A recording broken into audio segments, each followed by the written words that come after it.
नमस्कार महाराष्ट्र. लोणावळा शहरातील गुटखा विक्री करणाऱ्या पानटपरी धारकांवर कारवाईचा बडगा.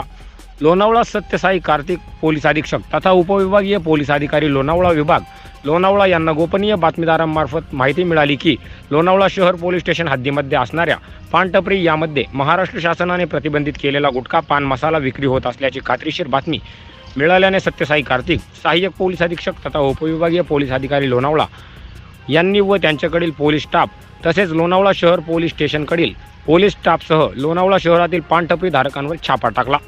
सदरची कारवाई श्री पंकज देशमुख पोलीस अधीक्षक पुणे ग्रामीण व अप्पर पोलीस अधीक्षक श्री रमेश चोपडे यांच्या मार्गदर्शनाखाली सत्यसाई कार्तिक सहाय्यक पोलीस अधीक्षक तथा उपविभागीय पोलीस अधिकारी लोणावळा विभाग लोणावळा यांनी त्यांच्याकडील पोलीस स्टाफ तसेच लोणावळा शहर पोलिसांनी केले आहे. Bureau report N Marathi news.